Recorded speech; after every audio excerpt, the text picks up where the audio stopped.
करगिल युद्ध में सशस्त्र बलों के पराक्रम की सराहना करते हुए प्रधानमंत्री नरेंद्र मोदी ने कहा कि युद्ध की परिस्थितियों में हमें बहुत सोच समझकर बोलना चाहिए, क्योंकि इससे सैनिकों और उनके परिवार के मनोबल पर बहुत असर पड़ता है।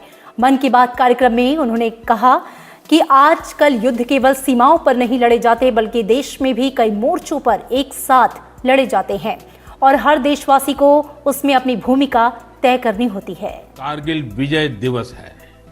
21 साल पहले आज के ही दिन मन की बात कार्यक्रम में प्रधानमंत्री नरेंद्र मोदी ने कहा कि करगिल युद्ध जिन परिस्थितियों में हुआ वो भारत कभी नहीं भूल सकता। उन्होंने कहा कि भारत की मित्रता के जवाब में पाकिस्तान ने पीठ में छुरा घोंपने की कोशिश की थी, लेकिन उसके बाद भारतीय सेना ने जो पराक्रम दिखाया उसे पूरी दुनिया ने देखा। ऊंचे पहाड़ों पर बैठा दुश्मन और नीचे से लड़ रही हमारी सेनाएं, लेकिन जीत पहाड़ की ऊंचाई की नहीं, बल्कि भारतीय सेनाओं के ऊंचे हौसले और सच्ची वीरता की हुई। उन्होंने करगिल विजय के बाद पूर्व प्रधानमंत्री अटल बिहारी वाजपेयी के भाषण का जिक्र करते हुए कहा कि उनकी बातें आज भी प्रासंगिक हैं।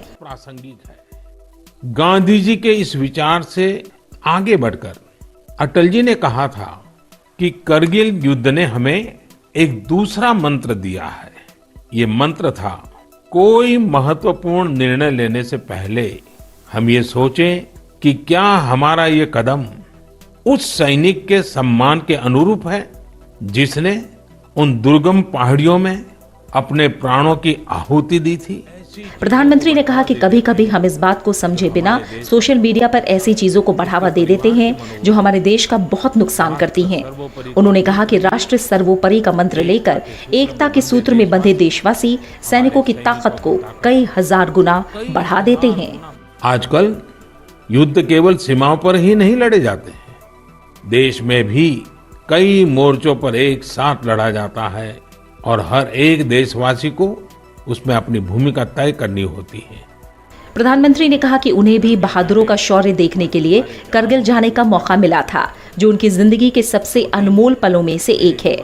उन्होंने देशवासियों से www.gallantry-awards.gov.in वेबसाइट पर जाकर सशस्त्र बलों के शौर्य और पराक्रम की गाथा से प्रेरणा लेने की अपील भी की।